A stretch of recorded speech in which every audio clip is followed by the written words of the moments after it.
अब हम पढ़ेंगे ए ग्रैनुलर सेल के बारे में, जिसमें आता है आपका monocytes and macrophage. Monocytes are mononuclear.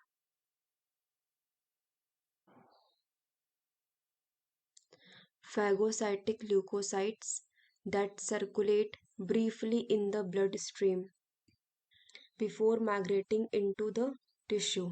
तो जो मोनोसाइट है वो मोनोन्यूक्लियर है। फैगोसाइटिक ल्यूकोसाइट्स है जो सर्कुलेट करता है ब्लड स्ट्रीम में before migrating into the tissue where it become macrophage और इनटू डेंड्राइटिक सेल। जब यह टिश्यू में जाता है तो ये कैसा बन जाता है आपका मैक्रोफेज जैसा एंड डेंड्राइटिक सेल जैसा। Monocyte circulate in the blood stream for about 8 hours. 8 hours तक ये ब्लड स्ट्रीम में सर्कुलेट करता है, ड्यूरिंग विच दे इनलार्ज। उस टाइम पे वो इनलार्ज होता है। Then they migrate into tissue and differentiate into specific tissue macrophage और डेंड्राइटिक सेल। टिश्यू में माइग्रेट करने के बाद ये डिफरेंशिएट हो जाता है स्पेसिफिक मैक्रोफेजेस में या फिर डेंड्राइटिक सेल में। ये है आपका मैक्रोफेजेस। मतलब मोनोसाइट सर्कुलेट हुआ, जाकर टिश्यू में गया, टिश्यू में जाकर के वहाँ डिफरेंशिएट करके क्या बना लिया, मैक्रोफेज या फिर dendritic cell.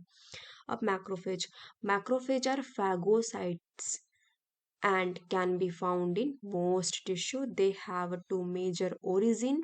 Some differentiate from circulating monocyte that migrate into tissue in response to the infection and differentiate into specific tissue macrophage। मतलब मोनोसाइट सर्कुलेट करके टिश्यू में आया और मैक्रोफेज बना लिया इन्फेक्शन के रिस्पॉन्स की वजह से।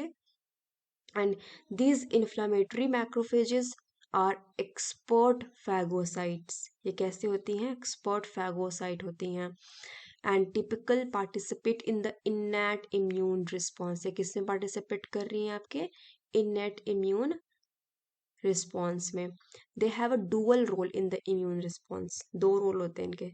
First, contribute directly to the clearance of pathogen. पहला तो डायरेक्टली क्लियर कर देता है पैथोजन को टिश्यू से, and they act as antigen presenting cells. और दूसरी तरीका ये है कि एंटीजन प्रेजेंटिंग सेल की तरह एक्ट करता है। Other cells as a tissue resident macrophages.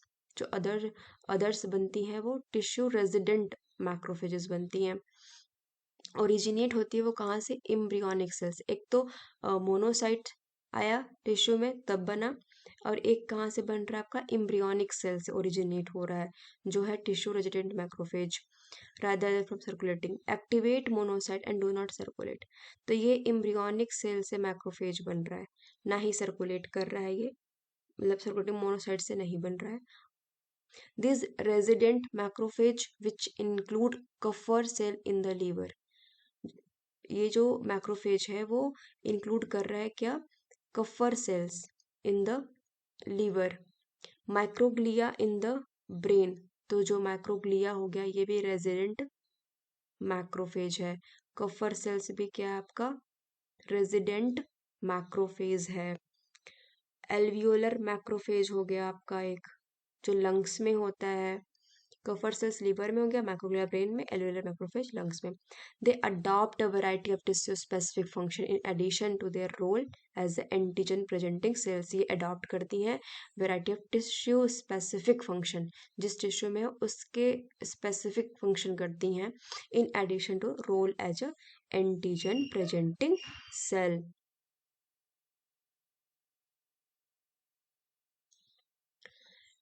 List of tissue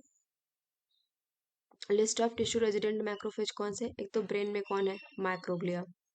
lung में कौन है, एल्वियोलर मैक्रोफेज। लीवर में कफर सेल। स्किन में लैंगरहैंस सेल्स, ये भी क्या है आपके रेजिडेंट मैक्रोफेजेस। स्प्लीन में कौन होता है, red pulp macrophage. Bone marrow में bone marrow macrophage. Lymph node में sub capsular sinus macrophage.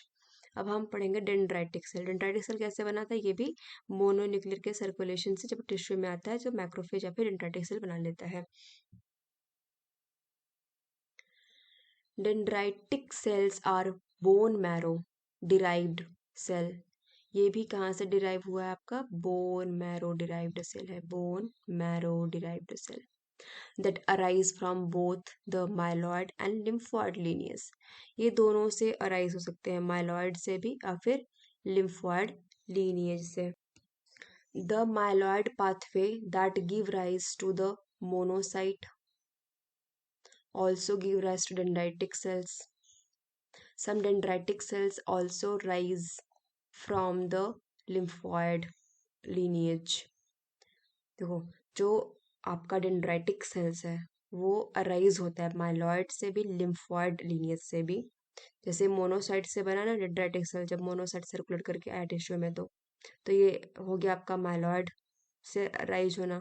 And dendritic sales lymphoid lineage से भी राइज होते हैं. Dendritic cells perform the distinct function of antigen capture in one location and antigen presentation in another. मतलब जो dendritic sales हैं वो perform कर रहे हैं अलग अलग टाइप के फंक्शन. जैसे पहले एंटीजन कैप्चर कर रहे हैं एक लोकेशन पे, जहाँ एंटीजन है वहाँ पे आया, वहाँ पे कैप्चर कर लिया लोकेशन पे. फिर एंटीजन प्रेजेंट कर रहे हैं, फिर लेकर के जा रहे हैं एंटीजन को, प्रेजेंट कर रहे हैं किसी और लोकेशन पे. दे कॉन्स्टिट्यूटली express high level of class 2 MHC molecule and act as a professional antigen presenting cell. ये एक्सप्रेस करते हैं high level of class 2 MHC molecule, act as a professional antigen presenting cell की तरह. Dendritic cells acquire antigen by phagocytosis. The antigen is processed and mature dendritic cells present it to the T helper cells. Dendritic cell सबसे पहले क्या करता है, phagocytosis कर लेता है एंटीजन को, देन उसको प्रोसेस करता है अंदर. फिर मेच्योर डेंड्राइटिक सेल जो होता है वो क्या करता है, वो प्रेजेंट करता है टी हेल्पर सेल के पास ले जा करके. Dendritic cells are classified into 4 types. एक तो लैंगरहैंस सेल्स हो गए dendritic cells, Langerhans cells. Interstitial dendritic cells, myeloid dendritic cells, lymphoid dendritic cells. Follicular dendritic cells, it is a type of dendritic cell but not arise in bone marrow. सारे dendritic sales कहाँ से arise हुए थे, bone marrow से हुए थे. Lymphoid myeloid origin थी, ठीक है. तो बट जो ये फॉलिक्यूलर डेंड्राइटिक सेल्स है वो बोन मैरो से अराइज नहीं हो रहा है. Follicular has a different function from the antigen presenting dendritic sales. इसका फंक्शन भी अलग है एंटीजन प्रेजेंटिंग डेंड्राइटिक सेल्स है. Follicular dendritic cells do not express class 2 MHC molecule and therefore do not function as antigen presenting cell की तरह काम ही नहीं कर रहा है, तो क्या ही class 2 molecule को express करेगा. Although they do not express class 2 MHC molecule, they are richly endowed with receptor for antibody which allow the binding of antigen antibody complex. तो जो ये फॉलिकुलर डेंड्राइटिक सेल्स है इसके पास बहुत सारे रिसेप्टर्स हैं एंटीबॉडी के लिए, जो अलाउ करते हैं एंटीजन एंटीबॉडी कॉम्प्लेक्स बनाने को. They are of a lineage that is distinct from class 2 MHC bearing dendritic cells. ये जो class 2 MHC bearing dendritic cells है उससे डिफरेंट होता है.